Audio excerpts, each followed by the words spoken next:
Okay, Assalamualaikum warahmatullahi wabarakatuh. Let's start our session tonight with recitation of Al-Fatihah. A'udzubillahi minasyaitonirrajim. Bismillahirrahmanirrahim. Alhamdulillahi rabbil alamin. Ar-Rahmanir-Rahim. Maliki yaumiddin. Iyyaka na'budu wa iyyaka nasta'in. Ihdinas siratal mustaqim. Siratal ladzina an'amta 'alaihim ghairil maghdubi 'alaihim waladdallin. Amin. Alhamdulillahi rabbil alamin wassalatu wassalamu ala asyrafil anbiya wal mursalin wa ala alihi wa sahbihi ajma'in. Okay. My name is Muhammad Farhan bin Zulkifli. I will be your MC for tonight's session. First of all, I want to thank all of you for spending your time tonight to listen to our second slot of Maxi Ta'aruf program. So inshallah, our focus tonight is to give you some overview about subject that you will be learned in CFS later. So basically, this subject are for medical sciences course, which medicine, dentistry, allied health science, and then pharmacy, nursing, and bioscience.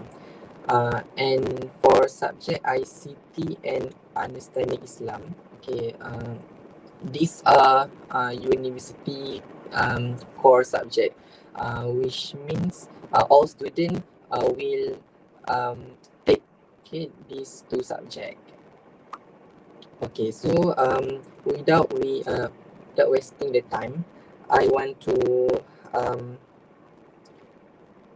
okay. Before I'm giving the floor to our first presenter, um, I want to give you some important things. Okay, you can feel free to write your question in the chat box, so our presenter can answer your question. Okay, and then you can share this video to your friends, so they will not miss up this opportunity. And then if you are from MATSI members, okay, MATSI medical, dental, and then allied nursing and pharmacy student, please join our official Telegram group. The link provided in the chat box. Okay. Okay. Now, okay. Bersedia dengan pen, pencil, and your question. InsyaAllah, I hope that this session will benefit you. Okay, I will pass the floor to our first presenter, Brother Shahir, for biology subject. Okay, Brother Shahir, are you there? Yeah, you can hear me? Okay, how are you? I'm good, thank Yeah. you.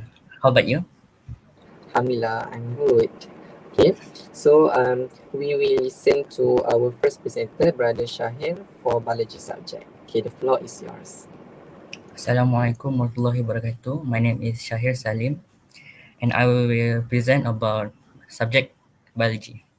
Before we started, I want to show you guys the textbook that will be used for CFS.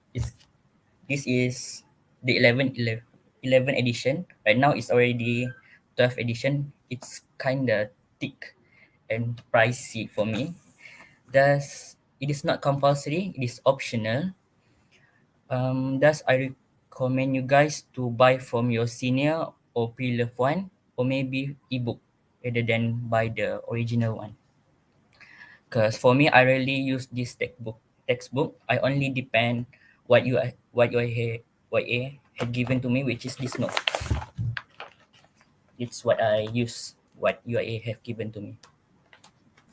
Okay, let's jump into our topic today. For biology 1, it will divided into two part 1 and part 2, as you can see.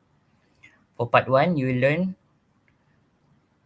this is the topic origin of life, chemical of life, ultrastructure, function of cell, cell membrane, enzyme, kinetic, cellular respiration for part 1 and part 2 and so on. For part 1, you will learn from beginning of the semester until mid-sem, and part 2, you will learn from mid-sem until end of semester. Thus, what you learn from part 1 will come out in mid-sem but not come out in end of semester. Maksud dia, apa yang korang belajar part 1 tu tak akan keluar sudah untuk end of semester. Apa yang keluar di part 1 akan keluar di mid-sem. Gitulah. Okay, as you can see, there's a jump from 5 to 7. Topic 5 to topic 7. That's mean chapter 6, there's assignment, cell division. Lecture will not teach you guys in detail about the topic. So you guys will self-taught and there will be a mini test about it. Next. Same like biology 2. Biology 2 also consists of part 1 and part 2. I think there's a mistaken there. Chapter 6, homeostasis, should be in part 2.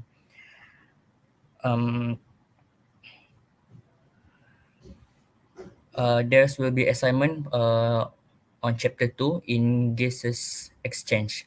Half will be lesson and half will be assignment. Next.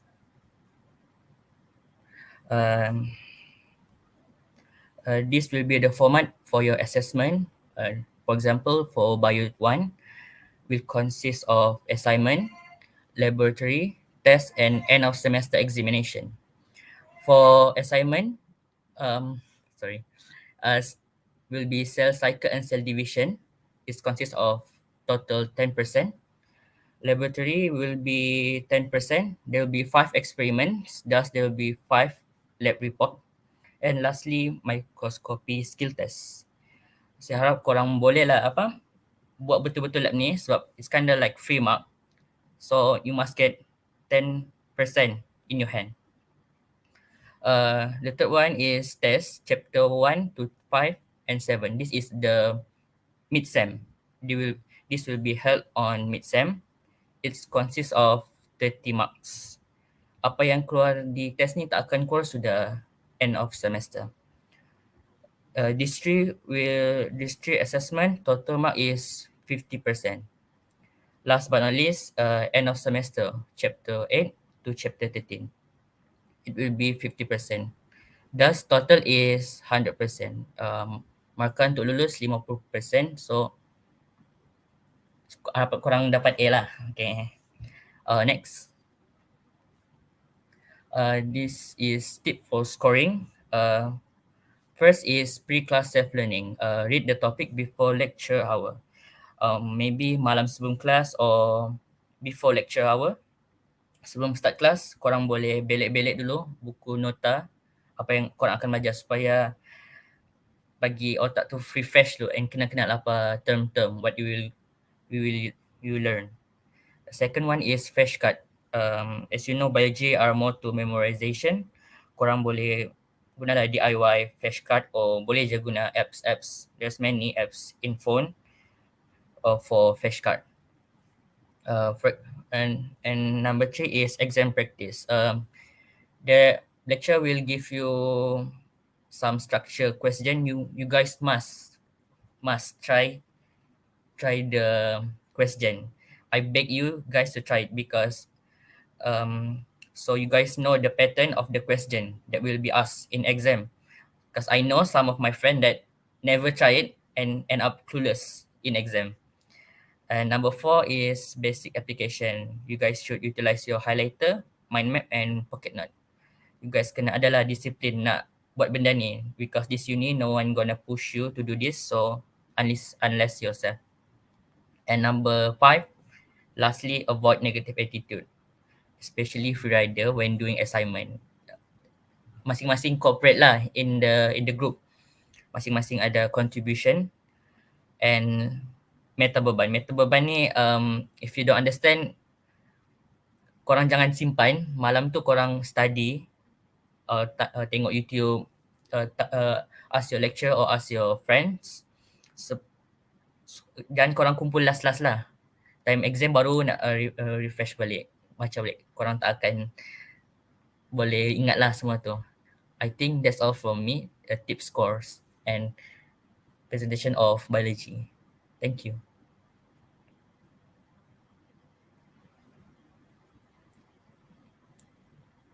Come back to the next subject.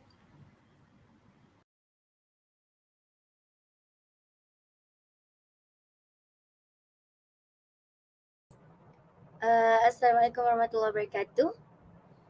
My name is Alia Najiha binti Isma Zailani and I'm from medicine course. So today I would like to present about chemistry subject, chemistry 1 and chemistry 2. Next slide please.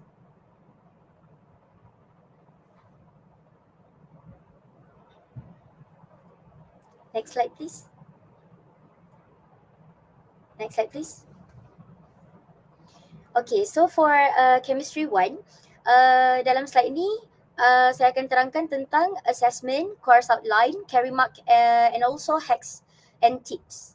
Okay, next slide please. Okay, so for assessment, untuk chemistry 1, there will be quizzes, MCQ and structured question, and normally these quizzes will be held for 1 hour. And the other one is end of semester examination, which include all topics and will be had for 2 hours and 30 minutes. Okay. So untuk carry mark, yang first kali ialah test, which is lab skill test. This test contribute 5% of marks. The second one is quizzes. Quizzes untuk chemistry 1 akan ada 4 kali and contribute 35% of marks. The third one is assignments, which is lab reports, contribute 10% of mark. Assignments ni kan, dia bergantung kepada lecturer. Sebab ada lecturer yang buat untuk lab report je 10 marks ni. Tapi ada certain lecturer tu dia bagi 2. Macam 5 markah untuk lab report, 5 markah lagi untuk tutorial. Macam kalau saya, lecturer saya tak kira markah untuk tutorial. Jadi 10 marks ni fully untuk lab report sahaja. Itulah. Okay, and the last one is end of semester examination, which contribute 50% of marks. Okay, so semuanya total 100. Next slide please. Okay, untuk end of semester examination, kalau korang tengok dekat sini, macam saya kata tadi, EOSE ni dia akan menyumbang 50% of marks kan. Dan kesemua tajuk akan masuk, all topics. Untuk end of semester examination ni semua topik akan masuk dan total mark kita 80. Okay. Untuk quizzes pula, for quiz 1 akan masuk topic 1 and topic 2 and contribute 10% of mark. Untuk quiz 2, topic 3 and 4 contribute 10% of marks. Quiz 3 masuk topic 5 sahaja, contribute 5% of marks. And quiz 4 masuk topic 6 and 7 which contribute 10% of marks. Okay, next slide please. Okay, so these are the topics that you guys will be learning in CFS ni. Topics for chemistry 1, yang pertama ialah atoms, molecules and ions. Second topic is fractions and stoichiometry. Topic 3, gases and kinetic molecular theory. Topic 4, reaction kinetics. Topic 5, atomic structure. Topic 6, chemical bonding. And topic 7, intermolecular forces, liquids and solids. Okay, next slide please. Okay, so for laboratory, lab report contribute 10% of marks. Akan ada 4 kali lab. Okay, lab pertama bincang tajuk ni, volumetric wear and chemical balance. Lab 2, standardization of solution. Lab 3, titration concentration of vinegar. And lab 4, rates of chemical reaction, clock reaction. Okay, so for lab test, contribute 5 marks. 5 marks. Duration dia untuk lab test ni sama ada 30 minit atau 1 jam. Tapi tak silap masa chemistry 1 dia 30 minit sahaja. Lepas tu including lab 1 sampai lab 4. Okay. Dan soalan untuk lab test ni MCQ dengan structure dua-dua ada. Okay. Next slide please. Okay, now let's move on to chemistry 2. Next slide please. Okay, untuk chemistry 2, assessment and carry mark. Chemistry 2 ni ada quizzes, consists of MCQ and structured question. And setiap quiz tu akan dijalankan selama 15 minutes. Okay, the other one is end of semester examination, EOSE, including all topics. Dan untuk organic chemistry masuk benzin sahaja. Okay, sebab dalam organic chem kan ada banyak topik kan. Tapi untuk end of semester examination ni akan masuk benzin je. Sebab tajuk-tajuk yang lain tu dah masuk dah dalam quizzes. Okay. End of semester examination ni sama je macam chemistry 1. Duration dia 2 hours and 30 minutes. Lepas tu lab skill test sama je macam chemistry 1, 5%. Quizzes, cuma quizzes lah. Quizzes chemistry 1 tadi kan 4 je. Untuk chemistry 2 ni ada 6 quizzes. Contribute 35% of marks. Lab report 10% of marks. End of semester examination contribute 50% of marks. So total dia 100%.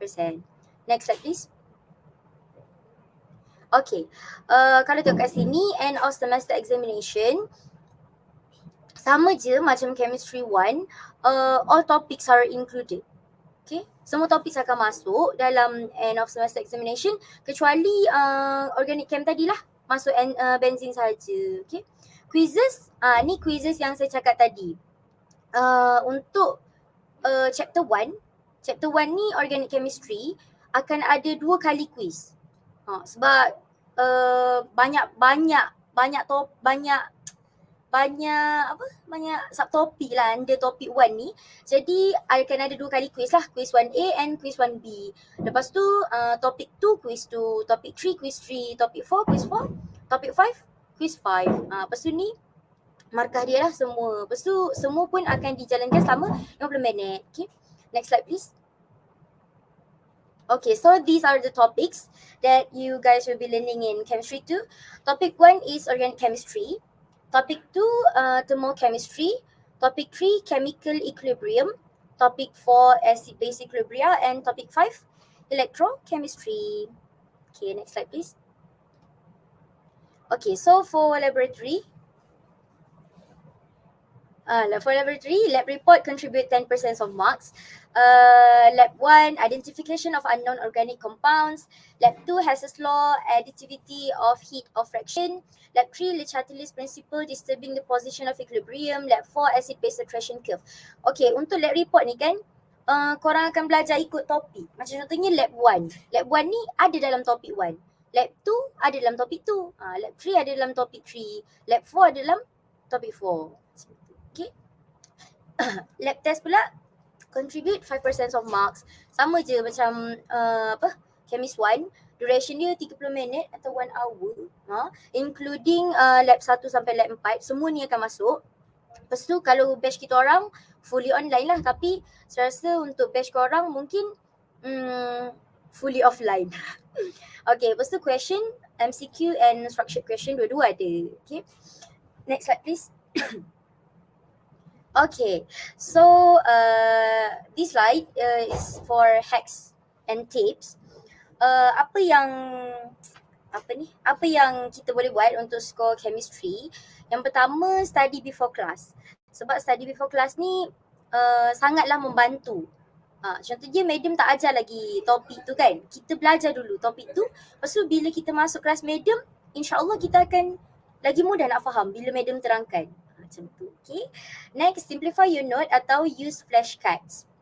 Macam tadilah bio kan. Sama je.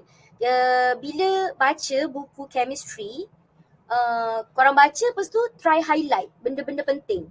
Ada certain medium akan bagi nota ataupun slide kan. Tapi ada certain medium atau tak akan bagi slide. So kita kena baca dekat buku tu sendiri. Lepas tu pandai-pandai lah. Pandai-pandai highlight sendiri, buat nota sendiri. Tapi memang saya sarankan supaya buat nota supaya bila dekat-dekat dengan quiz ataupun EOSE, kita boleh hafal je semula apa yang kita dah tulis kat nota tu. Boleh recall balik lah. Lepas tu baca semula semua nota-nota tu lah. Macam tu. Okay, lepas tu create study group. Create study group ni pun membantu sebab bila kita tak faham certain subject, certain topics tu, boleh minta kawan kita tolong terangkan. Okay, dengan cara tu insyaAllah akan lebih faham. Okay, lepas tu complete each topics in tutorial atau workbook. Ada certain lecturer tak akan suruh hantar tutorial, tapi memang sebaiknya memang kena buat tutorial tu kalau nak score in chemistry 1 ke chemistry 2 ke, memang kena buat lah sebab majority soalan yang masuk tu memang ikut cara tutorial. Jadi kalau kita tak buat tutorial memang rugilah. Walaupun mungkin tak bincang ke ataupun madam tak suruh hantar ke, buat je. Kalau nak jawapan, minta lah dengan kawan-kawan yang madam diorang ajar, madam diorang bagi jawapan, minta jawapan dengan diorang. Okay. Lepas tu, redo workbook before each quizzes to recall and understand the working step. Next, try to do past semesters quizzes. Okay, past semesters quizzes ni boleh minta dengan kawan-kawan yang last sem. Contohnya, kawan korang dah ambil dah masa sem 1 dah ambil Chemis 1 kan.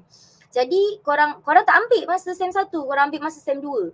Jadi masa sem 2 tu korang tanya kawan yang tu, boleh tak nak minta quiz yang dulu. Quiz masa sem 1 punya, quiz chemistry 1. Lepas tu try lah buat. InsyaAllah soalan dia lebih kurang je. Jadi mudah lah nak score. Macam tu, okay. And the last one is take advantage of lab time. Sebab saya rasa masa korang ni mungkin lab tu akan fully offline. So bila buat eksperimen ke apa-apa ke, cubalah fokus dan tengok baik-baik cara dia. Sebab dekat sinilah korang boleh tengok baik-baik, boleh buat kan. Kalau kita buat kan lagi ingat. Jadi kita boleh score lah juga dalam lab test nanti, lab skill test. Okay. So that's all from me. Thank you very much for listening. Assalamualaikum warahmatullahi wabarakatuh.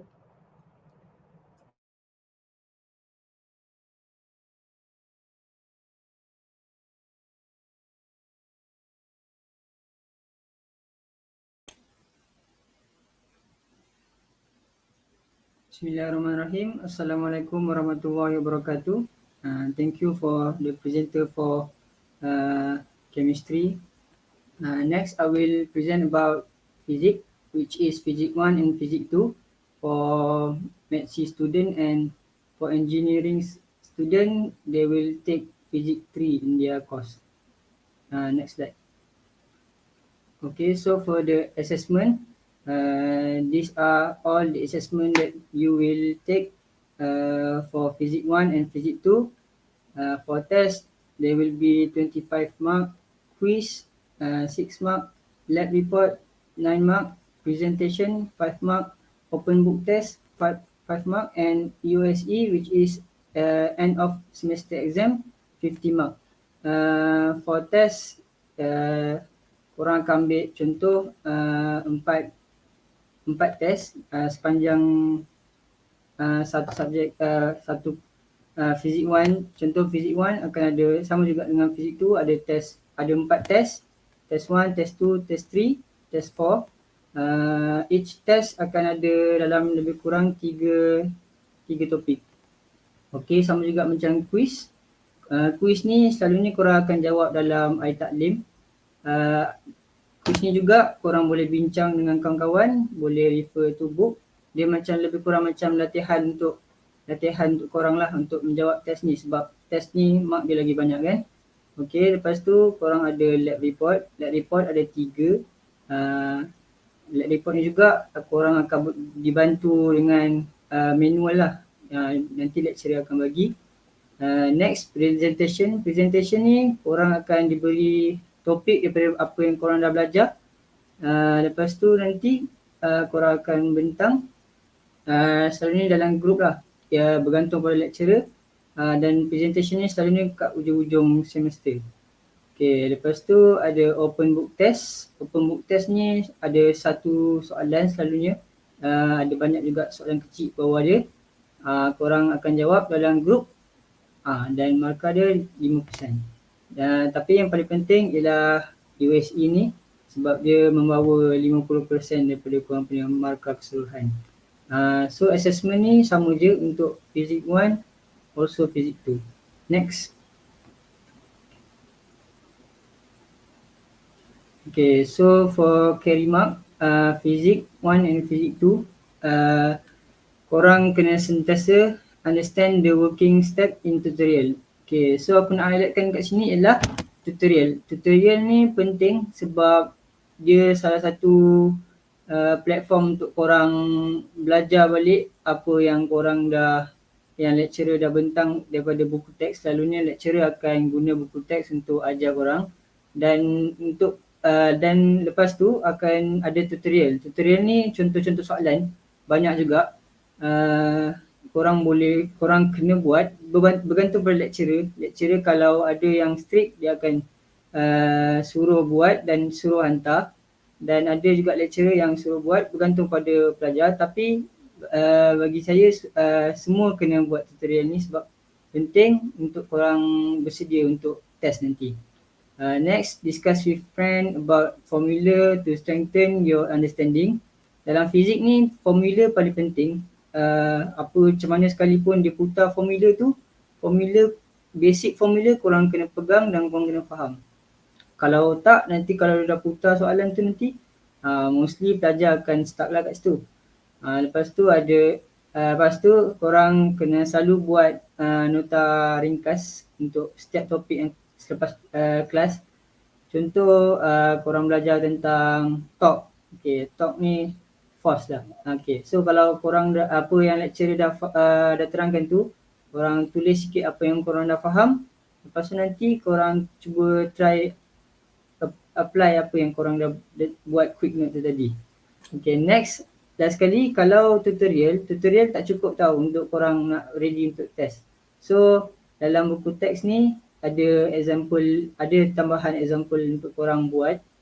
So boleh buat untuk korang tambah understanding korang. Next. Okay, ni ialah contoh-contoh topik untuk Physics 1. First of all, korang ada Physics and Measurement, Motion in 1 dimension, Vector, Motion in 2 dimension. Yang ni korang dah belajar dekat sekolah menengah selalunya. Law of motion ni pun sama. Dia start yang circular motion ni dah lain sikit. Dia melibatkan macam ada titik gravity dekat situ. Ini mendalam sikit lah. Circular motion, energy of the system, conservation of energy, linear momentum, rotation of a rigid object, angular momentum, static equilibrium and elasticity. Dan sekali universal gravitation. So untuk Physics 1 ni mostly korang dah belajar dekat sekolah menengah. Cuma dia mendalam sikit lah. So kalau korang dapat yang Physics 1 ni basic korang kuat, nanti senang untuk Physics 2. Okay, next. Okay, Physics 2 pula ada oscillatory motion, wave motion, superposition, standing wave, temperature, first law of thermodynamics, kinetic theory of gases, nature of light, image formation, wave optics, diffraction pattern, quantum physics and nuclear physics. Okay, so Physics 2 ni dia lebih mendalam sikit. Berbanding yang tadi mungkin macam basic, tapi yang Physics 2 ni dia lebih kepada benda yang kita tak nampak. Contoh macam wave, temperature, yang kita rasa daripada diri lain lah, bukan daripada kita boleh nampak saja. Okay, so lepas tu kita tengok image formation. Ini saya nak tekankan sebab dengan light ni, sebab dua topik ni antara yang susah jugalah, sebab daripada sekolah menengah kita dah bawa kan, kita tengok light memang susah. Okay, so kalau yang ni korang kena fokus sikit lah. Dan last kali quantum physics and nuclear physics. Dua topik ni juga antara yang sukar untuk pelajar kuasai. Next. Okay, seterusnya ini antara study tips daripada pelajar-pelajar dulu. Antaranya ialah focusing on lecturer, explanation and discussion. Ini penting sebab kalau korang Kalau korang hanya baca saja tak boleh. Korang kena faham, korang kena ingat dan korang kena tahu macam mana nak apply apa yang korang belajar tu dalam soalan nanti. Sebab mostly lecturer akan explain tentang contoh satu formula tu. Kalau korang tak tahu, tak faham, memang korang tak boleh apply dalam soalan. Memang fizik ni mostly memang pentingnya ialah formula dia. Kalau formula tu korang tak tahu, itu agak sukar untuk jawab soalan. Next, always check understanding by doing extra question. Ini sudah terang tadi. Last sekali, recheck your answer and identify your problem. Okay, itu saja. Terima kasih.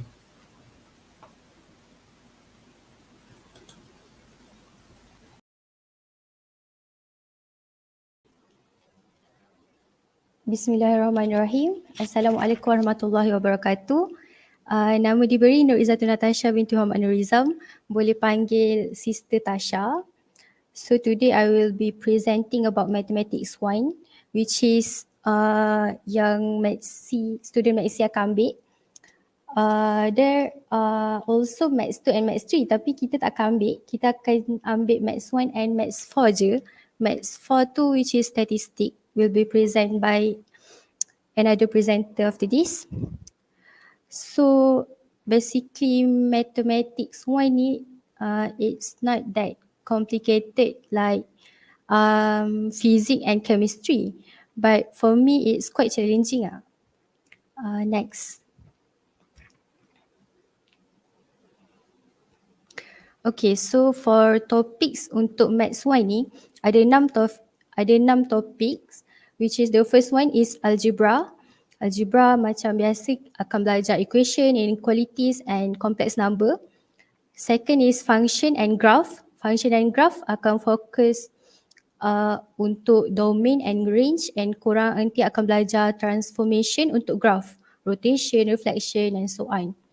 Next akan ada polynomial and rational functions, which is kita akan belajar equation dengan degree power tu greater than 2, macam x kuasa 4, x kuasa 3, like that. Next, topic 4, which is exponential and logarithm. Just basic macam yang kita belajar in SPM, cuma a bit detail and also ada graph juga. Quite related dengan transformation of graph juga. And then topic 5, kita akan belajar trigonometric functions. Trigonometric function, basics like unit circle, sine, cos, tangent, and also ada graph. Ada graph untuk cosine, untuk sine and untuk tangent tu lah. Also related dengan transformation of graph juga. And the last topic, which is system of equation, akan belajar about matrices. Dekat dalam matrices ni akan ada 2 method yang kita kena belajar, which is Gaussian elimination method and Gauss-Jordan method.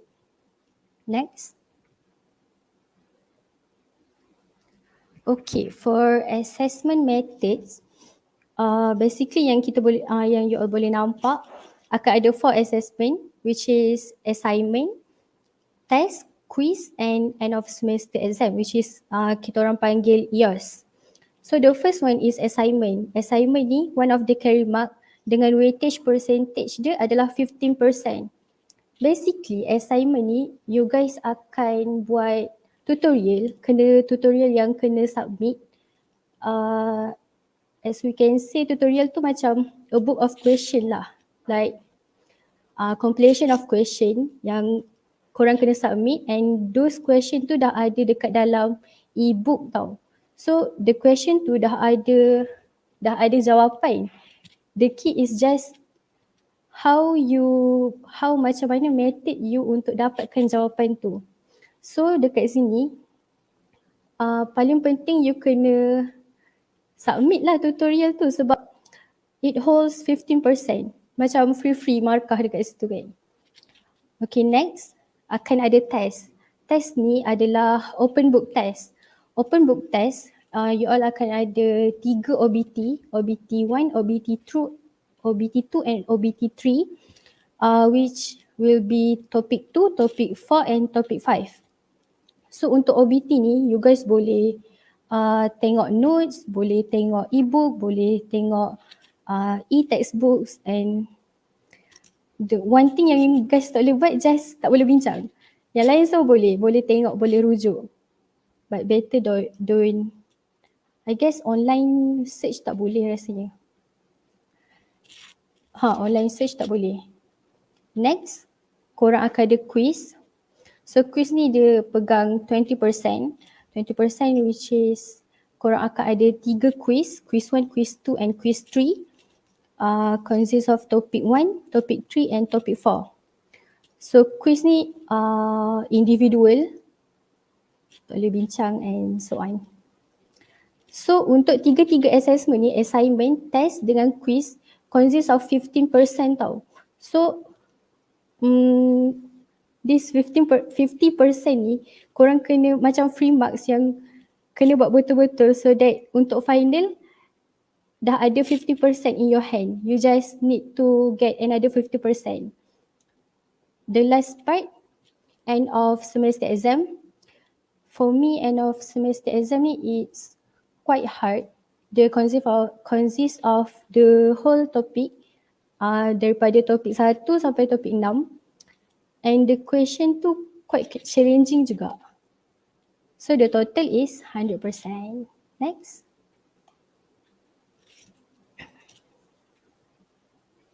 Sister Tasha, ada orang tanya, ni macam buat folio ke untuk assignment, test, quizzes tu?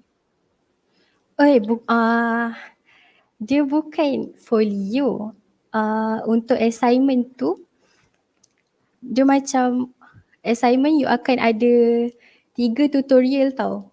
3 tutorial tu untuk contoh tutorial 1, nanti lecturer akan bagi a compilation of question.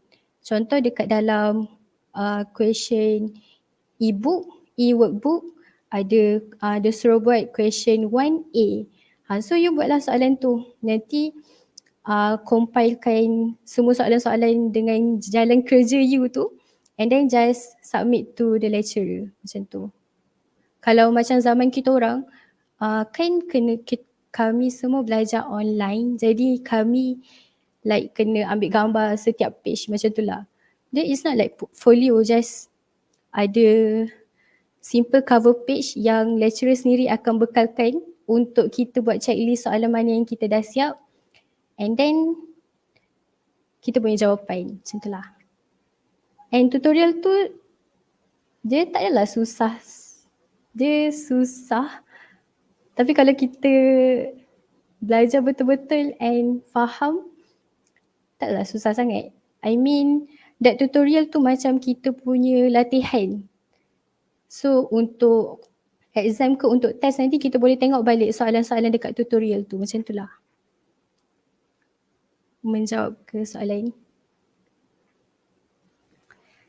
I think we can go to the next slide.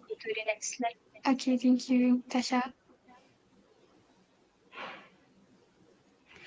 Okay, tips to score in mathematics. First and foremost, mestilah kena practice. Pergi mana-mana pun kalau cakap pasal matematik mesti practice. So yeah, kena practice. Actually you buat tutorial tu pun dah practice dah sebenarnya. Cuma that compilation of question dekat dalam tutorial tu bukannya the whole workbook tau. So dekat dalam workbook tu ada banyak lagi soalan and ada banyak lagi practice yang you boleh buat. Next, understand the concept and techniques. Why? Sebab dalam mathematics 1 ni ada banyak sangat concepts yang kita kena tahu tau. For me dia tak adalah susah sebab your lecturer akan bagi tahu detail macam mana step-step untuk selesaikan certain soalan tu. So if you macam tak faham konsep tu ke, you tak faham macam mana cara nak buat tu, just tanya, just be proactive, tanya je. Lecturer dia tak akan marah kalau you tanya apa yang you tak faham. Macam tu lah. And then next, my advice is that calculator is your best friend. Kenapa? Sebab that calculator tu yelah maths kan mestilah kena contact dengan calculator tu kan. So yeah, you kena tahu macam mana cara nak tekan calculator, macam mana trick dia nak kira-kira guna calculator tu. And also your lecturer akan bagi tahu tau, sometimes your lecturer akan cakap bagi step macam mana cara paling mudah untuk guna calculator untuk selesaikan soalan tu. So yeah, calculator is important. Tapi don't depend too much on it. Sebab dalam chapter 5 yang trigo tu ada certain part yang the soalan tu like without using calculator, macam tu. So yeah, sometimes tak boleh guna calculator juga. And last, pray for yourself. Dia tak susah, but as long as you pray and you fokus dalam kelas, you faham yang kalau you tak faham and you tanya, you usaha untuk faham, ya insyaAllah you boleh jawab and Allah akan tolong insyaAllah. Thank you. That's all from me. I'll pass to the next presenter.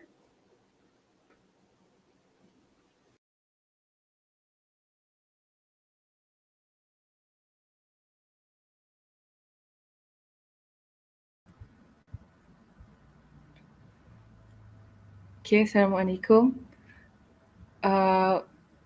My name is Irdina binti Sazali, and today I will present to you about statistics ataupun orang panggil Math 4.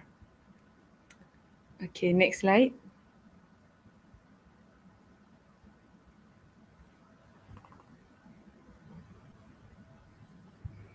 So dalam statistics ni ada a few chapters, ada 7 topik atau chapter lah. So the first one is Introduction to Statistics. Okay, untuk Introduction to Statistics ni kita akan belajar about ada graph macam histogram, graph lah. And then akan ada yang basic macam mean, mode, median, first, second and third quartile macam tu. Okay, untuk second punya topik, kita akan belajar about counting rules and probability. So it's about kebarangkalian lah. Macam-macam yang kita pernah belajar masa sekolah dulu juga. Sama juga, cuma dia akan up sikit, ada susah sikit lah soalan dia tu. Tapi apa, jangan risau. InsyaAllah boleh. Kalau macam kita pernah belajar yang kalau or ataupun atau kita akan tambah dia punya kebarangkalian. Kalau and ataupun dan kita akan darab. Macam tu lah benda yang sama je, dia akan apply juga dalam ni untuk asasi ni. And then the third chapter is discrete probability and distribution. So dekat sini kita akan belajar about Poisson, binomial and dia punya mean, variance, dia punya dia punya expectation. Kita akan belajar tu juga. Okay, next slide.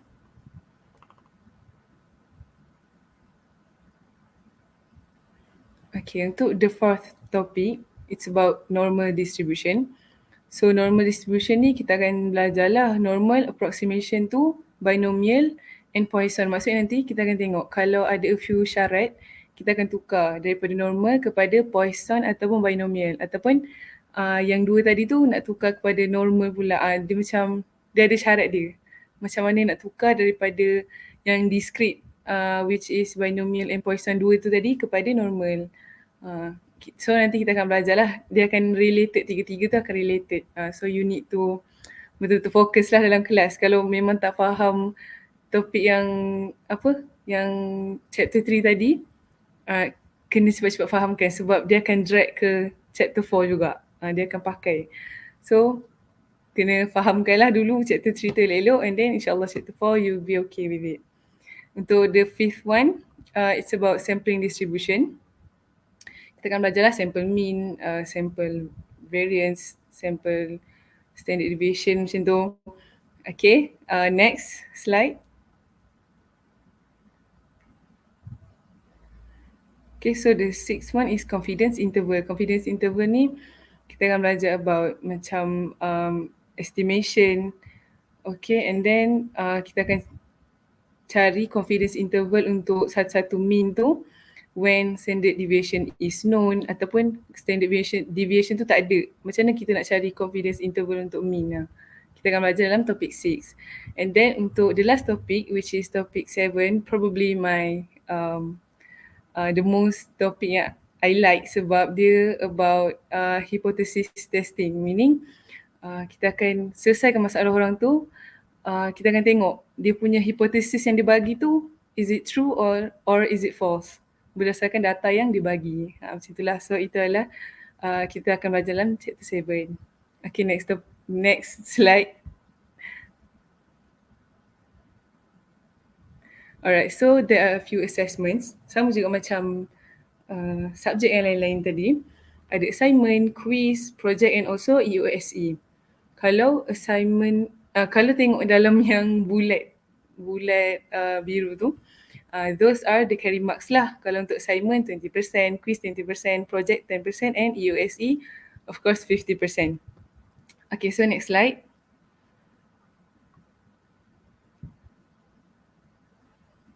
Untuk assignment ni, okay, bawah assignment kita ada tutorial submission, open book test ataupun OBT and also take home exercise ataupun THE. So tutorial submission ni it's 5%, meaning tutorial ni kan maksudnya exercise kan. So akan ada, madam akan bagi a few soalan as your tutorial and then you need to submit it to madam lah, wajib. Macam chemistry tadi, tak payah submit tak apa kan, asalkan korang buat. Tapi this one, dia dibawa assignment, meaning wajiblah hantar. And kalau elok semua, maksudnya dia tak semestinya kena betul. Tapi dia, at least you try and you dapat jawapan. Tak kisahlah jawapan tu betul ke salah, you will get full lah insyaAllah. So asalkan you buat, you hantar, you can get 5% tu free je untuk tutorial tu lah. Tutorial submission ni pula ada 5. Semua tu ada 5 tutorial yang korang kena hantar. Kalau semua tu dapat full mark, dapatlah 5% free macam tu. Okay, and then kita ada OBT ataupun open book test. So nama pun open book test, boleh buka buku lah tapi tak boleh bincang orang sebelah. Kiranya itu ikut korang, tengok faham tak topik yang masuk tu. About contohlah kalau yang masuk tu macam OBT, kalau yang masuk tu chapter 1, tapi korang pergi buka buku chapter 5 contoh. Maksudnya korang tak faham soalan tu, tak faham dia tu apa benda lah. Itu masalah lah kat situ lah.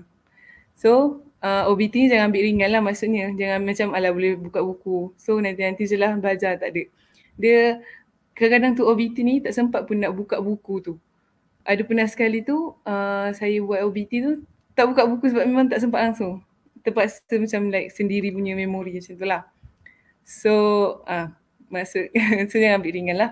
And then take home exercise ni, if I'm not mistaken, kita akan buat dalam group lah. And kalau masa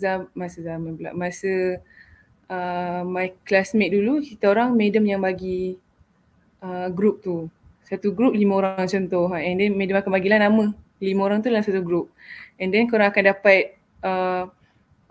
dapat soalan, buat sama-sama and then hantar. Macam tu lah. So NTH ini berat juga markah dia 10%. So jangan ambil ringan, jangan ringan tulang, jangan ringan tulang pula.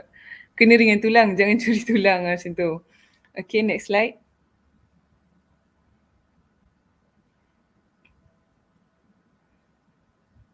Okay, so untuk quiz 20%, also banyak juga tu 20%. So try your best untuk dapatkan setinggi yang boleh. Okay, so quiz 1 akan masuk chapter 1, also chapter 2. Quiz 2 chapter 3 until 5 and quiz 3 chapter 6 until chapter 7 tadilah. Macam saya cakap tadi, quiz ni berat, carry mark dia tu banyak juga, so try your best. And quiz ni tak bolehlah tengok buku sebab yang boleh tengok bukunya OBT sahaja. So quiz it's on your own. Tengok korang ni faham ke tak, boleh ingat ke tak apa yang cikgu ajar, macam itulah. Okay, next slide.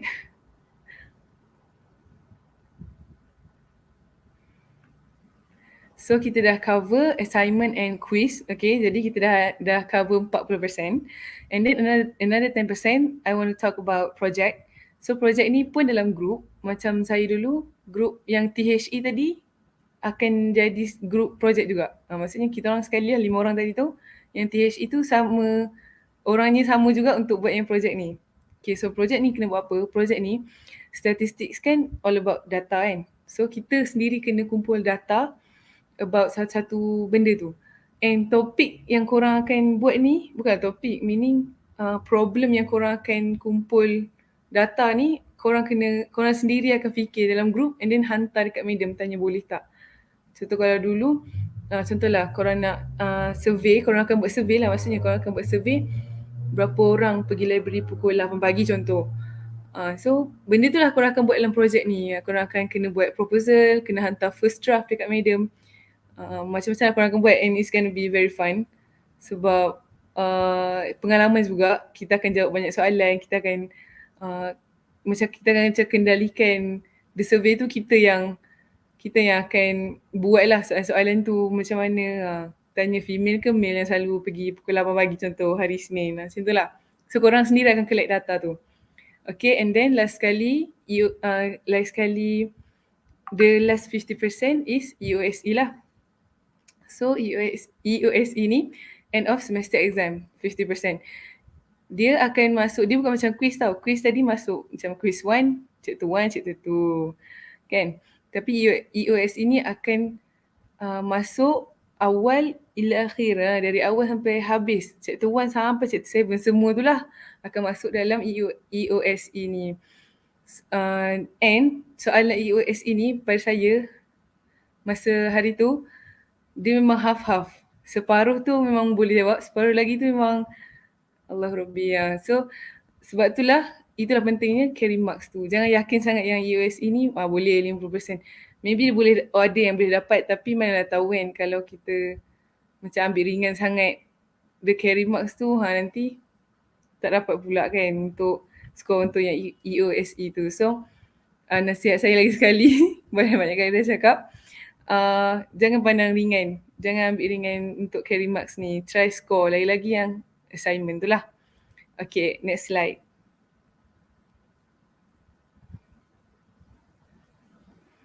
So untuk tips ni, of course, always ask your lecturer about anything yang you tak faham dalam kelas, ataupun kalau macam ada setengah orang at that time, macam dia tak nak tanya orang. Dia ada soalan tapi dia macam dia tak nak tanya, dia malu contoh kan. So you just jot down the questions, tulis dulu dalam dekat tepi soalan, contoh aku buat soalan 8, and then tak dapat, tak faham. Okay, so you tanda dulu. Oh, soalan 8 ni kenapa kan? Ada yang aku salah faham ke? So later on boleh tanya dekat kawan ke yang dah belajar kan? Boleh tanya lecturer, PM contoh, sebab dah boleh buat phone kan. PM ke, PM tepi, macam tu boleh juga. Kalau malu lah nak tanya dalam kelas kan. Okay, and then the next one is do memorize all of the formulas, and of course make sure to understand how to use it too. Okay, actually sepatutnya you need to in order to memorize it well, you need to understand it first. Meaning, you kena faham lah kalau formula ni untuk pakai apa. Kenapa pakai formula ni, kenapa tak pakai formula lain. Macam tu. Formula ni dengan ni, apa kaitan dia, ada lain tak. Fahamkan yang tu dulu supaya memori tu lagi kuat lah and lagi senang sebenarnya untuk hafal. Once you understand it, insyaAllah you will memorize it dengan cepat, easily. InsyaAllah. Okay, and then next, try your best to not alamak, kejap Sorry. Okay. Try your best to achieve maximum marks for every assessment. Macam saya cakap tadi, jangan pandang rendah untuk assignment tu, untuk macam tutorial kan. Tak nak buat lah tutorial, malas. Jadi 5% tu akan burn. Dapatlah 3% contoh, sebab ada hari you rajin, ada hari you malas buat. Contoh yang you malas hantar. Itu akan jadi disadvantage lah untuk masa depan nanti sebab EOSE ni again will be tougher, so higher carry marks would save your grade untuk at the end of the day nantilah. And then try your best to not procrastinate your assignments. Okay, ini pun untuk myself juga nasihat ni sebab procrastinate ni maksudnya tangguh. Jangan asyik macam tangguh assignment, tangguh. Lagi projek yang team, yang buat dalam team tadi kan, janganlah tangguh. Sebab kita buat ramai-ramai kan, so try your best untuk siapkan awal supaya orang boleh check ada tak yang salah. Sebab dia team kan, so kalau contohlah you dapat 5% je out of 10%, the whole group akan dapat 5% juga. Bukan you seorang tak. So dia akan effect lah satu group. Jadi tak naklah markah tu rendah kan. So siap awal, hantar awal, boleh check. Macam tu lah. Okay. And then always do a short and simple notes about the particular topics that you've learned on that day. Kiranya kalau macam hari ni belajar chapter 1 pasal mean, mode, median. Memang nampak sikit je kan, tapi at least jot down the formulas and then jot down sikit kalau L ni maksudnya apa. L ni maksudnya lower boundary, contohlah kan. So even sikit je chapter yang korang belajar hari tu, buat je short notes yang simple, yang senang, yang korang boleh macam cepat je untuk korang. Sebab kalau macam korang tak tulis, nanti korang kena buka buku, kena cari, susah. Kalau notes tu, contoh kalau atas kertas kan, terus ambil je, terus nampak kan benda tu. Macam tu lah. So lagi-lagi nasihat saya untuk chapter yang berkaitan tadi. Chapter 4 dengan chapter 5, yang binomial, Poisson dengan normal. Yang itu pun usually kalau nak senang, macam kalau korang tak faham apa kaitan ni kan, tanya terus madam. InsyaAllah madam akan bagi macam mana cara nak buat nota tu. Sebab kita orang pun dulu masa dengan madam, madam ada bagi tahu, okay nak buat macam ni ni nota dia. So you just ask your lecturer, insyaAllah korang akan dapat, korang akan faham lah macam mana nak buat nota untuk statistik macam tu. And then last but not least, of course, remember to do your exercise daily. Bukan exercise tutorial je tak. Dalam buku yang korang kena beli buku nanti, buku statistik, dia warna kuning untuk, kuning kuning Korean lah. Kuning kot. Untuk yang masa kita orang punya ni lah, masa SEM hari tu, kita orang kena beli buku statistik warna kuning RM40. Okay, and then dalam buku tu banyak gila latihan. So, tutorial takkan masuk semua soalan tu. So, you can do selain daripada soalan tutorial. Untuk strengthen your understanding lah, untuk kuatkan lagi you punya kefahaman, you punya nanti nak memorizing lagi-lagi chapter 7 tu, step dia tu banyak. Dia tak boleh tinggal satu step pun kalau chapter 7 tu. Kalau tinggal satu step, boleh jadi tolak markah ataupun kosong terus. So itu kena be careful lah. So latihan sangatlah diperlukan. Banyak. Bukanlah banyak, janganlah sehari 100. Kalau rajin bolehlah buat. Tapi kalau tak rajin sehari, contohlah malam sebelum tidur buat 3 soalan cukup lah. Tapi hari-hari istiqomah. Sabtu Ahad tak nak buat tak apa, contohlah. But at least try do it daily macam tu. Okay, I guess that's it from me. Next slide.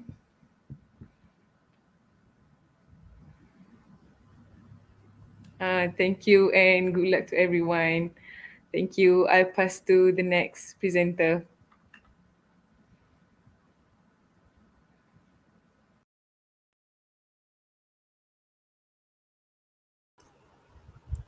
Tes, boleh dengar?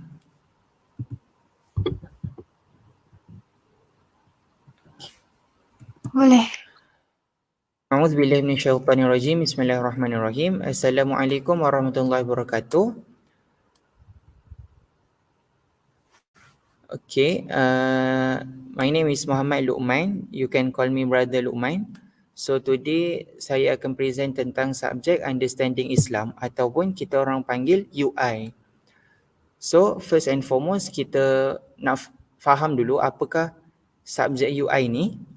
Subjek UI ni dia special sebab dia tak ada dekat universiti-universiti lain. Hanya dekat UIA je ada subjek UI, iaitu Understanding Islam.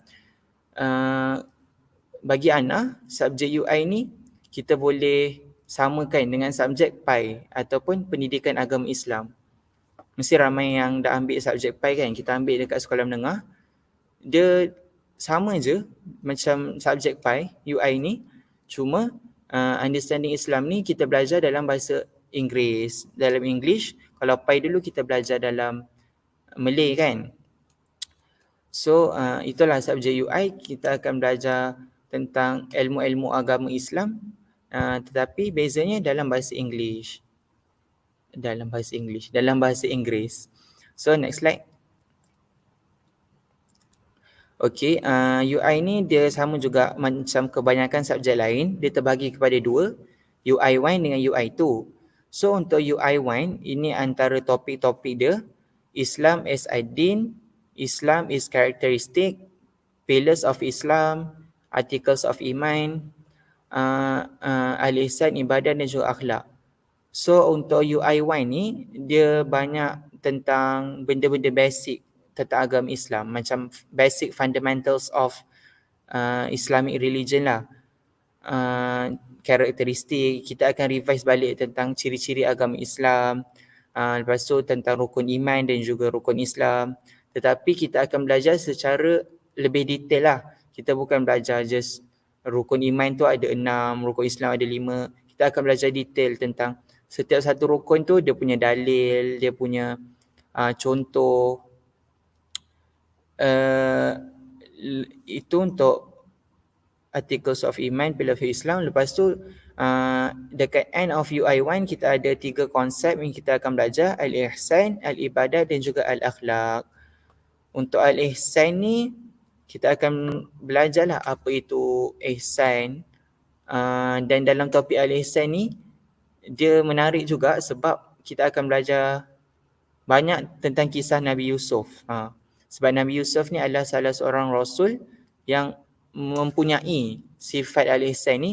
So kita akan, along the topic, kita akan belajar tentang sejarah dan juga kisah-kisah Nabi Yusuf dan macam kenapa dia disebut sebagai al-ihsan oleh Allah Subhanahu Wa Taala. Dan next term yang kita akan belajar ibadah dan juga al-akhlak.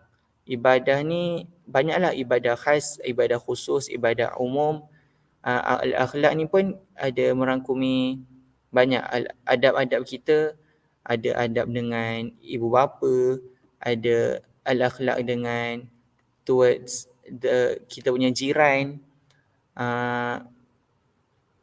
Banyak lagi lah. Okay, itu untuk UI1.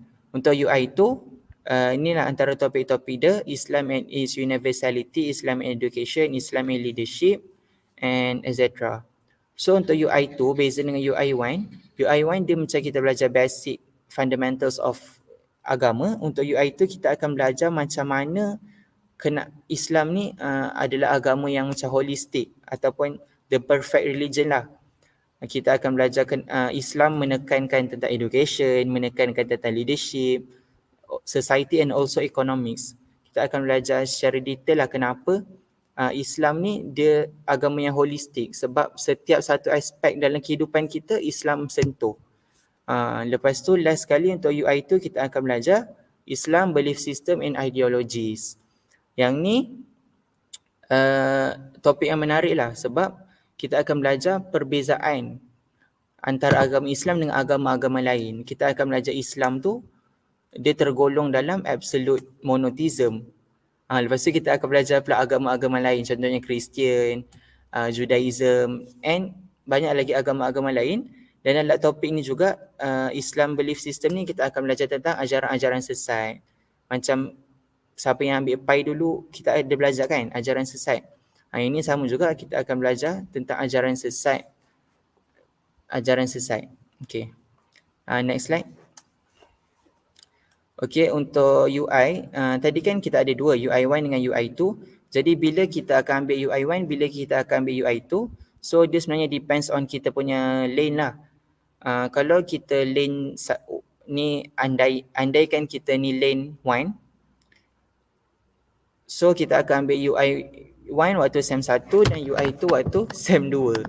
Kalau kita lane tu, kita akan ambil UI1 waktu SEM 2 dan juga UI2 waktu SEM 3. Dan kalau kita ni lane yang ketiga ni macam Ana ambil UI1 waktu SEM 1. Lepas tu waktu SEM 2 Ana tak ambil UI, waktu SEM 3 baru ambil UI2. So macam tu lah. Dia punya, maksudnya bukan setiap SEM kita akan ambil UI. Mungkin ada SEM yang kita ambil UI1 dan SEM depan kita tak ambil. Lepas tu next SEM baru kita ambil UI2. Ataupun kita boleh ambil secara berterutan lah macam ni. So dia depends. Next.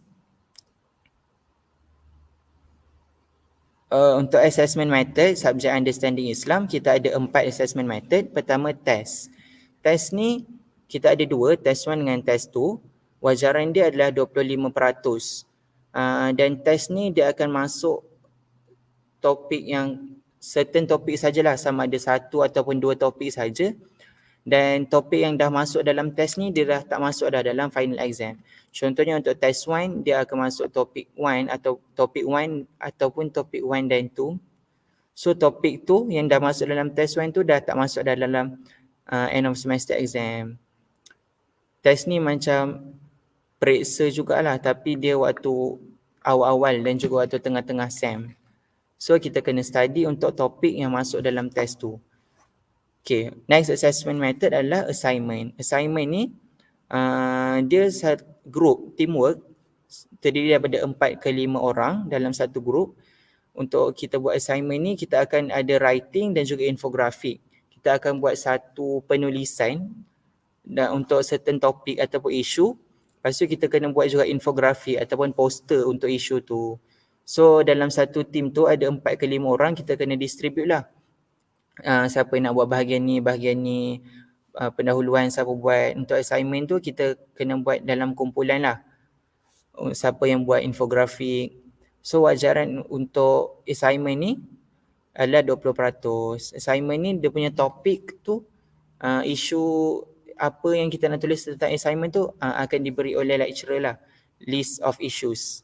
Nanti kita boleh pilih. Dan yang ketiga, assessment method adalah presentation. Presentation ni dia ada video ataupun live presentation. Dia depends on lecturer. Setengah lecturer dia suruh kita present live dalam kelas. Ada juga lecturer yang suruh kita record video. Dan presentation ni pun sama. Kita akan present tentang sesuatu isu. Contohnya waktu UI tu kita akan present tentang ajaran sesat. So dia akan bagi list of ajaran sesat dan kita akan pilih. Dan tentang satu ajaran sesat, contohnya ayah pin. Lepas tu kita present. So presentation ni pun group work. Ada 2 ke 3 orang dalam satu team. Dan wajaran dia adalah 15%. Dan last sekali adalah EOS. End of semester exam adalah 40%. End of semester exam ni dah ada soalan objektif dan juga subjektif. So total up kita akan dapat 100%. Okay. Next. Okay, UI study tips. Macam mana kita nak study UI? Pertama, be physically and mentally present during lectures. So, maksudnya physically present, maksudnya waktu kelas tu kita ada dalam kelas. Bukan kita macam waktu kelas kita tak ada kat kelas. Kita dekat bilik ke, kita kat tempat lain ke. Tapi untuk korang macam physical, so mudahlah. Untuk kita orang kalau online, mungkin kita boleh ponteng kan. Macam kita buka UI kelas tu dekat laptop tapi kita tak ada kat situ. So it is important for us to be physically present lah waktu lecture tu dan dengar apa yang disampaikan oleh lecturer. And also mentally present, maksudnya dalam kelas waktu lecture kita fokus tentang apa yang lecturer ajar.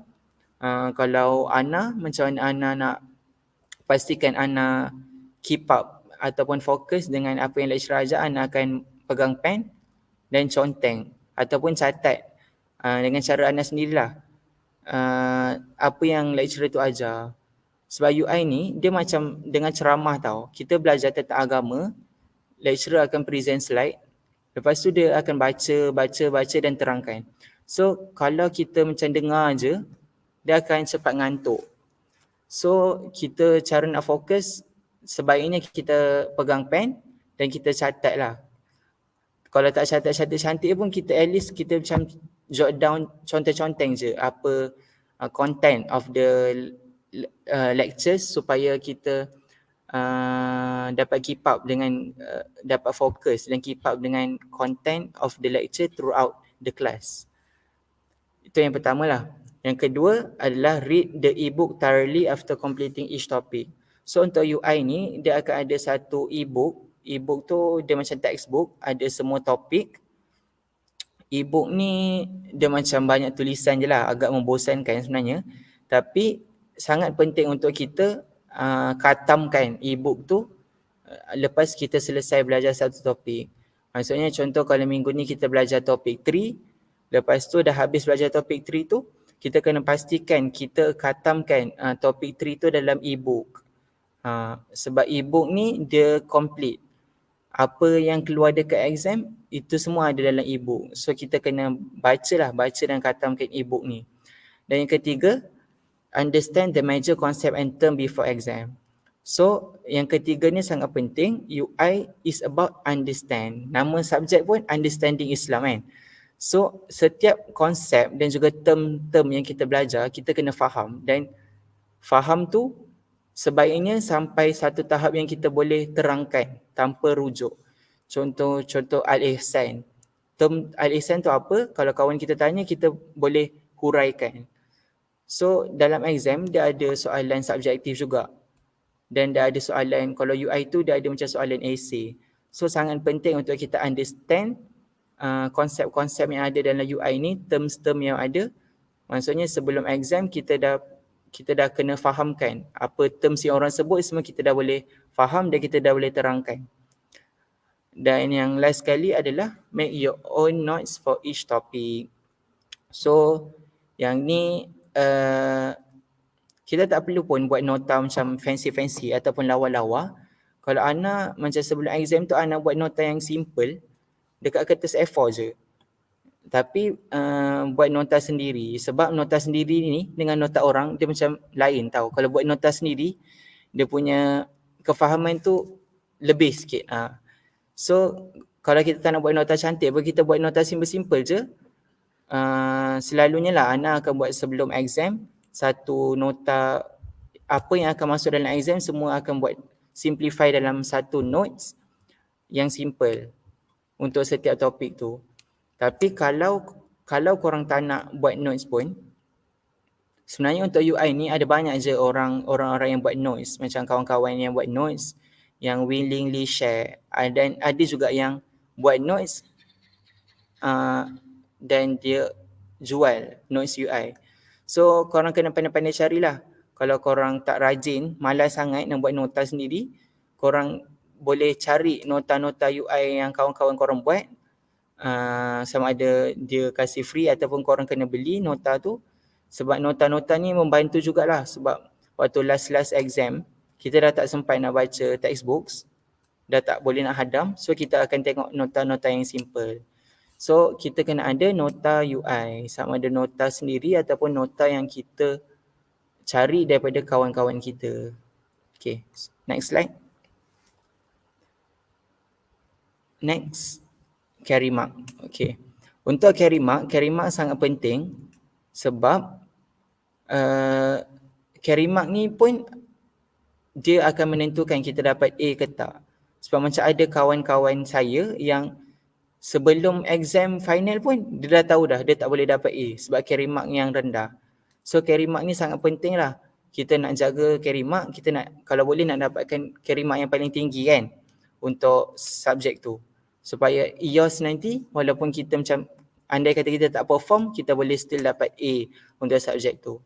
So macam mana kita nak jaga carry mark? First, always be aware of the date for each test or assignment. Yang ni sangat penting, kita kena ada satu planner ataupun kalender yang kita jot down. Tarikh ni ada test, tarikh ni ada assignment, lepas tu masuk topik apa. Tarikh ni macam minggu ni kena hantar assignment UI.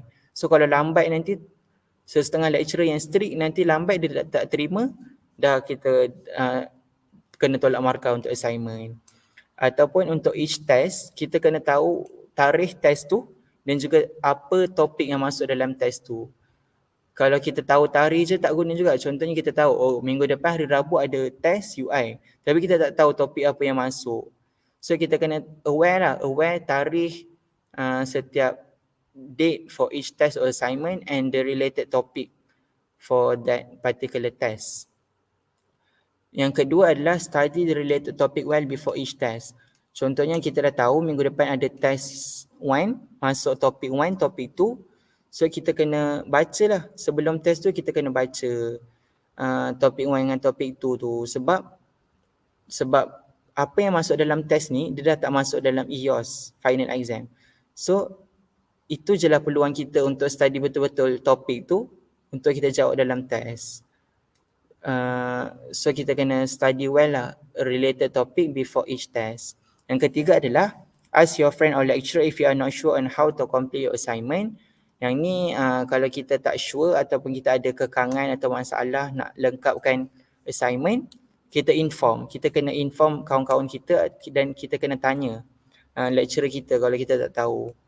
Sebab kita tak boleh macam memandai-mandai. Buat assignment kita macam buat-buat je, lepas tu kita hantar. Lepas tu tengok-tengok markah rendah. Sepatutnya sebaiknya kita buat dulu, kita hantar, kita tanya kawan ataupun kita tanya lecturer kita, betul tak macam ni? Nanti lecturer respon, macam ni kena betulkan. So kita betulkan before the final due date, baru kita hantar. Itulah antara cara lah macam ni kita nak dapatkan assignment kita tu full mark ataupun mark yang paling tinggi.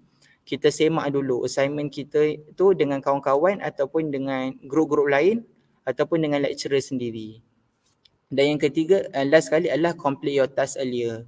Ini sangat penting lah sebab kualiti kerja kita kalau kita buat lebih awal, kalau ada kelompongan-kelompongan waktu last minute kita boleh tampung.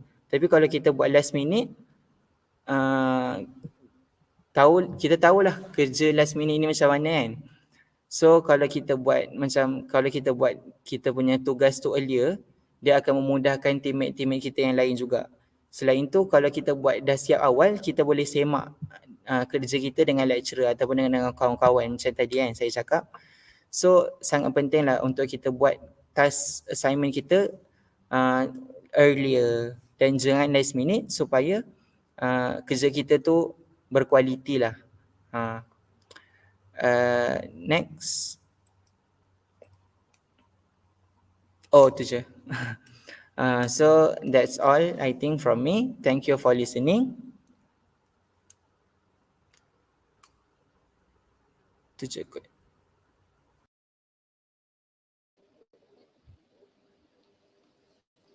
Assalamualaikum and hi.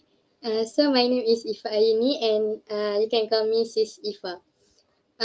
So today I'm going to introduce you to subject ICT, which is Information and Communications Technology.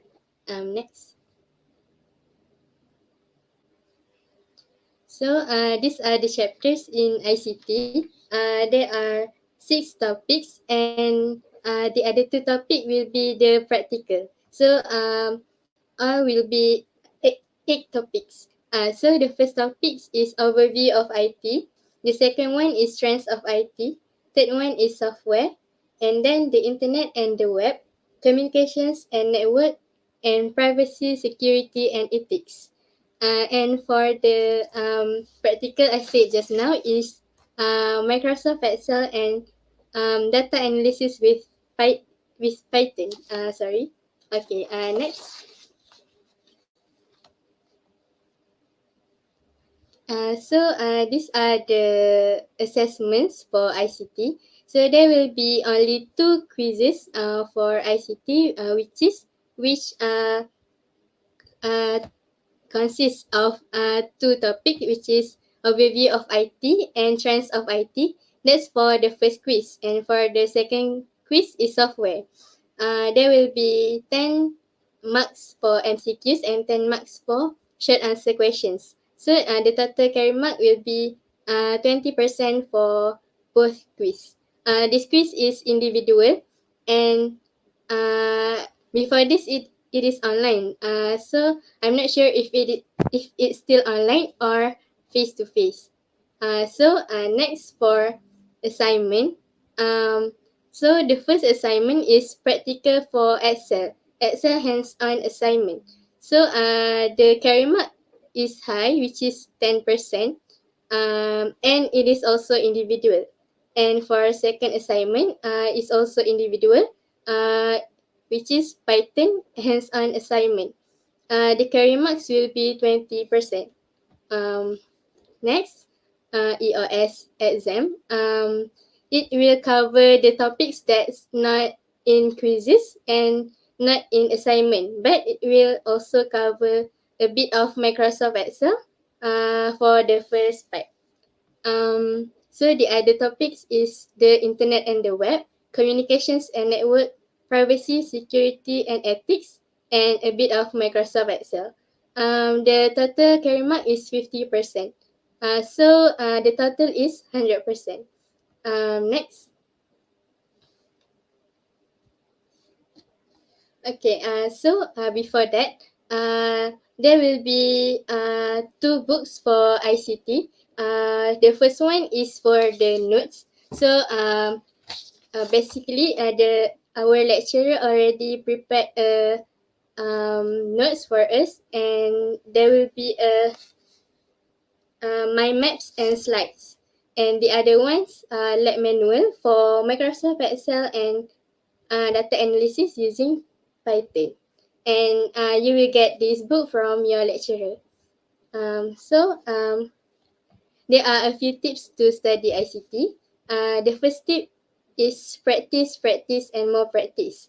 Why? Because when you're doing practical for Microsoft Excel and Python, you have to do more exercise. If not, if you just read it without any exercise, then it will be dia akan jadi susah bila nak buat waktu assignment individual nanti. Then always save your work. So, this is because when we are using Python, if our laptop suddenly shut down due to low battery, then it will not automatically save. It will just waste our time because the work will be dia akan hilang macam tu je. So sia-sia lah kerja tu kalau kita tak save. So when we done with one thing, just save it for to make sure that it will not disappear. So next, print your evidence. So this is for example, when we are doing exercise with our lecturer, it is easier for us to print the evidence so that when we want to do the exercise later on, we don't have to open the file one by one to look for the way how to do it. We can just compile it like this one for Microsoft Excel and this one for Python. Then we can just look for it. It will be easier than compared to open various to open different files just to look for one thing. Okay. Next, for tip 4, ask for help if you get any technical difficulties. This is because if we ask our lecturer, it will be easier for us. For example, sometimes it is not in our side. The apps or the laptop yang problem macam tu. Lagi satu yang bestnya tentang ICT, there will be consultation hours. Dia based on lecturer. Bila lecturer tu nak buat consultation hours. So during consultation hours ni, we can ask everything and we can ask our lecturer to guide us one by one which part of the exercise of the notes that we don't understand. Next, remember to save all your files with the correct file name extensions. So what is file name extensions? File name extensions ni dia sebenarnya yang dekat bila satu file tu dekat bahagian belakang tu akan ada contoh macam JPG ke, Docs ke ataupun PDF yang akan membantu kita punya lecturer untuk identify type of file dalam operating systems tu. This one important waktu assignment, especially practical, because we have to submit it in PDF lah, for example. Then if we send the different file name extensions, then our lecturer couldn't open it. Then we have to do it again. For example, one of the student use the different file name extensions then the file disappear and they have to do it again and resubmit the assignment. So I want to add one more, which is punctuality. Punctuality is really important in ICT. It is because during assignment, practical assignment, before this, my lecturer dia tolak markah sikit kalau terlambat daripada masa tu. Contoh macam terlambat 10 minit, tolaklah 2 markah ke macam tu.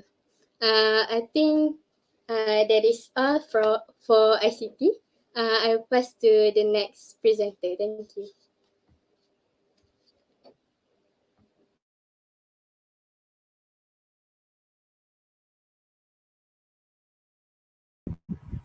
Okay.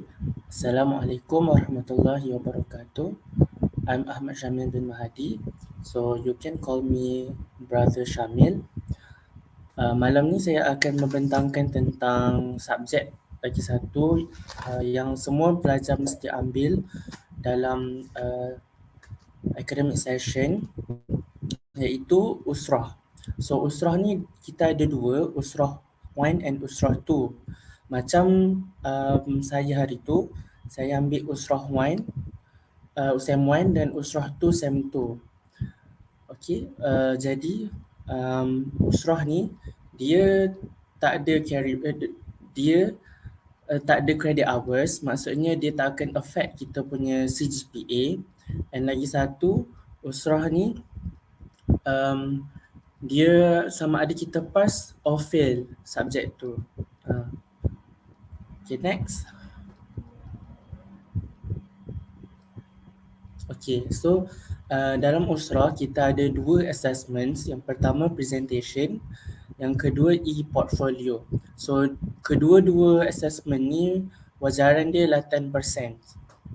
Okay, so presentation ni dia macam dalam satu usrah tu dia banyak ahli. Okay, so macam usrah saya tu ada dalam 20 lebih macam tu. Jadi nakib ataupun kita punya ketua usrah tu, dia akan divide kita kepada beberapa kumpulan. So beberapa kumpulan tu ada dalam 5 ke 6 orang macam tu. So dalam 5 atau 6 orang yang kita dah join tu, okay, group tu kita akan assign satu leader untuk guide kita buat presentation tu. Macam saya dulu, presentation ni kami bahagikan tugas. Tugas tu maksudnya siapa cari dalil Quran, siapa cari dalil hadis, siapa cari huraian, siapa yang kena present. Dia boleh macam kami hari tu boleh je kalau semua nak present, tapi kami pilih untuk ada assign 2 orang untuk present. Yang selebihnya tu dia settlekan untuk selesaikan presentation. Presentation punya bahan, macam kena buat poster atau kena buat video. E-portfolio ni pula, e-portfolio ni ialah basically website sebenarnya. Website yang kita kena buat sendiri. Macam kami hari tu kami boleh guna Google Sites. Okay, yang tu biasanya orang gunalah, ataupun Wix pun boleh guna untuk buat website sendiri. E-portfolio ni basically benda yang kita letak, benda yang kita belajar dalam usrah tu kan. And at the same time dia ada requirement yang diperlukan untuk letak dalam website tu sendiri. Bukanlah kita buat website tu saja. Dia ada requirement yang kita kena penuhi supaya kita tak hilang markah lah kat situ, kat website tu sendiri. Okay, so next. Okay. Jadi dekat sini kita akan tengok macam huraian presentation tu apa, portfolio tu apa kan. So presentation ni macam saya cakap tadi, kita ada nakib, dalam usrah ada nakib dan nakib tu akan divide kita kepada kumpulan. So dalam kumpulan tu kita akan selesaikan task untuk buat presentation. So setiap kumpulan tu akan buat presentation. Macam grup saya hari tu, nakib dia dah bagi tajuk and kita boleh pilih, grup kita boleh pilih untuk nak tajuk apa. Lepas tu kita akan assess, kita akan assign siapa jadi ketua kan, siapa yang cari bahas, siapa yang cari maklumat, siapa yang cari dalil, siapa yang cari siapa yang buat huraian. Jadi presenter dia dalam 2 orang macam tu. So yang selebihnya ni dia dah selesaikan task dia sebelum presentation tu dah. Dia yang tolong buat poster, yang tolong buat poster pun ada, yang tolong buat huraian, yang tolong cari maklumat, semua tu ada tugasan dia. Jadi macam kami hari tu, kami kena ada pilihan sama ada nak buat poster ataupun nak buat nak buat video untuk presentation tu. Maksudnya rather than present slide poster tu, kita present video yang kita buat. Tapi most kami buat guna slide lah, guna poster, mudah sikit. Okay, jadi presentation tu macam tu, and nakib tu yang akan tengok kita punya presentation tu. Dia akan nilai jugalah macam mana kita punya hasil kerja tu dekat poster tu sendiri. Okay, so e-portfolio ni pula ialah website. Okay, boleh kita tunjuk contoh e-portfolio.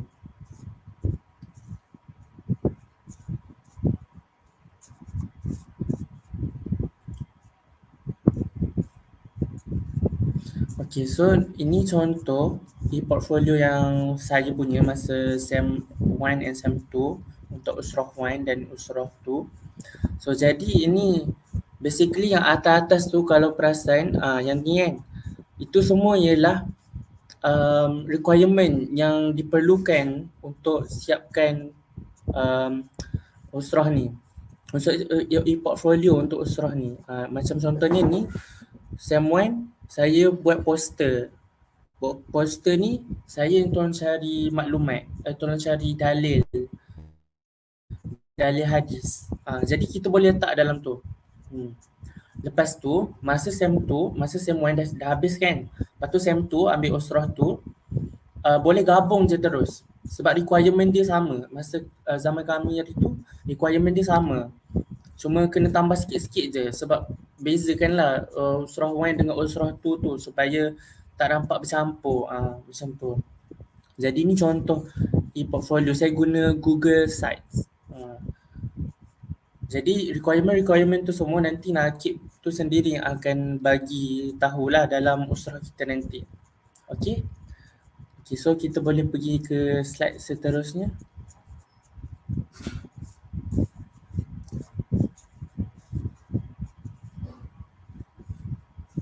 Next, okay. Topics. So topics usrah ni basically dia depends on nakib tu sendiri nak bincang tentang apa. Untuk pengetahuan semua, topik kita orang punya usrah hari tu dia pada setiap hari Jumaat lepas solat Jumaat. Pukul 2 macam tu dah start dah. Pukul 2:30, pukul 3 dah start dah usrah. Jadi usrah ni dia tajuk-tajuk dia semua depends on nakib. Dia tak sama je semua. Ada yang mungkin hari ni nak bincang tentang syarat sah solat, ada yang nak bincang tentang wuduk, haji dan seumpamanya. So dia macam-macam tajuk. Dan basically usrah ni penting lah sebenarnya untuk kita, sebab kita dapatlah satu ilmu baru dan lagi satu kita dapat bagi tazkirah lah dekat diri kita supaya kita selalu ingat Allah Subhanahu Wa Taala. Okay, okay, that's all from me. Thank you very much.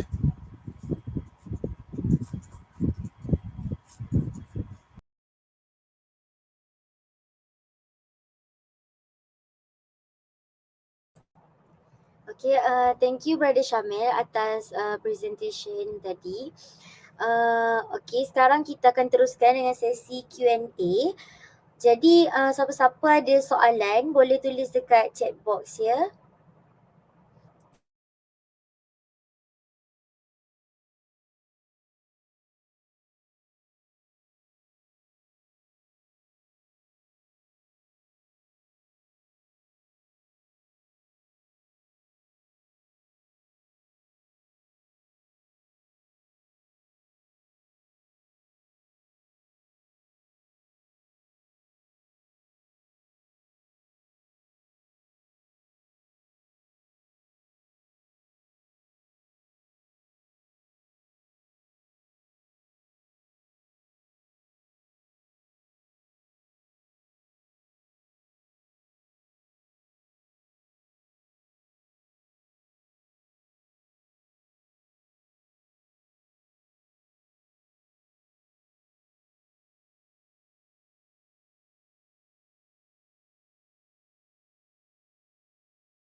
Okey, rasanya dah tak ada soalan. Jadi saya nak ucapkan terima kasih kepada semua presenters kita pada malam ni. Dan saya nak ucapkan juga tahniah kepada adik-adik sebab dapat tawaran ke CFS. Dan good luck untuk sambung pengajian. Asasi selama setahun dan do your best. Okay. Jadi kita tutup majlis kita pada hari ini dengan tasbih kafar dan surah Al-Asr. Itu saja daripada saya. Assalamualaikum warahmatullahi wabarakatuh. Terima kasih.